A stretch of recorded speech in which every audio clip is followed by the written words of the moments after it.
लखोजी जाधवाच्या पोटी एक कन्यारत्न जन्माला आले, राष्ट्रमाता जिजाई साहेब. आणि आईसाहेबांच्या पोटी छत्रपती शिवाजी महाराजांचा जन्म झाला. पण ऐका ना मंडळीनो, महासाहेबांच्या वेळेस डोहाळे लागले होते.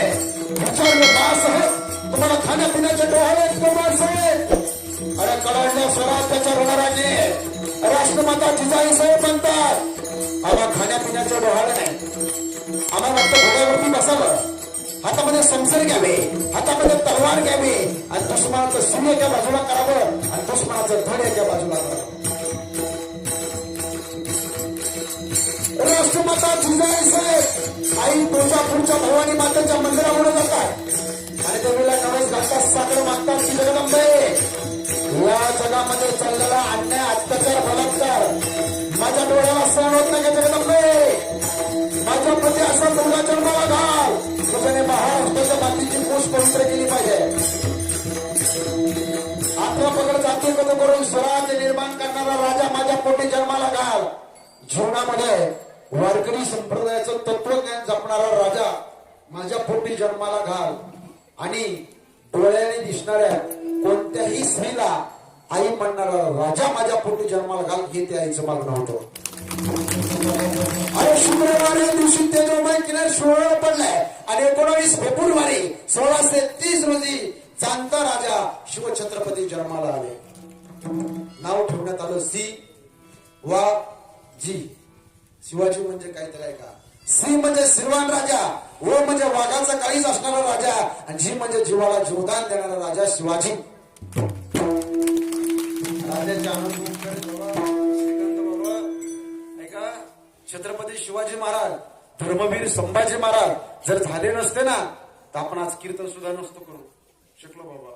आपल्याला आज परवानगी घ्यावा लागली असते. ओ जहापणा हम थोडा कीर्तन भजन करू शकते, परवानगी घ्यावी लागली असते आपल्याला. बघता काय तुम्ही कादर खान झाले असते, शाहरुख भाई, फारुख भाई, आमिर भाई, मुमताज भाई, शौकत भाई, दुले भाई, आणि तुम्ही सगळ्या बुरख्यातल्या, काळ्या बुरख्यातल्या बेगम बेगम झाले असते तुम्ही. पण छत्रपती शिवाजी महाराजांचे खूप उपकार आहेत. श्रीकांत दादा चोपदार बर का, मला एकाने विचारलं तुम्ही संबंध महाराष्ट्रामध्ये टीव्हीला सुद्धा आम्ही शिवचरित्र ऐकलं महाराज तुमचं. महाराज शिवाजी महाराजांविषयी तुम्ही खूप बोलता, आम्ही ऐकलं महाराज तुमचा अभ्यास आहे.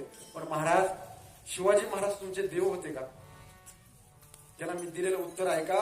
अरे बाबा शिवाजी महाराज देव नव्हते, पण शिवाजी महाराजांमुळे आज मंदिरामध्ये देव सुरक्षित आहेत हे मात्र तू विसरू नकोस गड्या. काशी की कला हो जाती, अरे मथुरा में मस्जिद बनती. अगर छत्रपति शिवाजी महाराज ना होते तो सबकी सुन्नत हो जाती.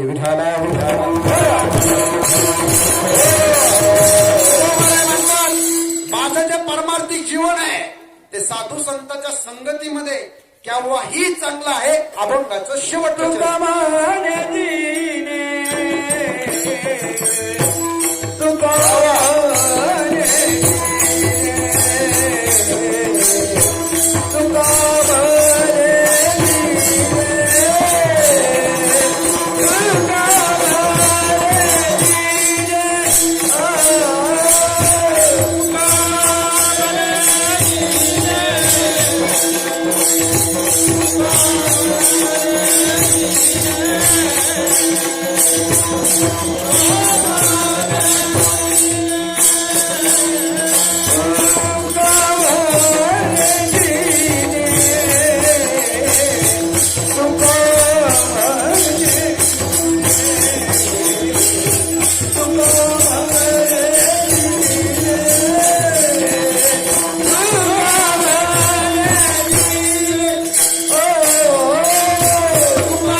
तिकडे पुसतला गेलो. महाराज मी म्हणलो रंगणी रांगतो गुलगुला बोलतो. टाळकरी मला रंगणी रांगतो गुलगुला बोलतो. मी म्हणलो शिवभोळा चक्रवर्ती त्याचे पाय माझ्या चित्ती, तुम्हाला शिवभोळा चक्रवर्ती त्याची माय माझी चुलती.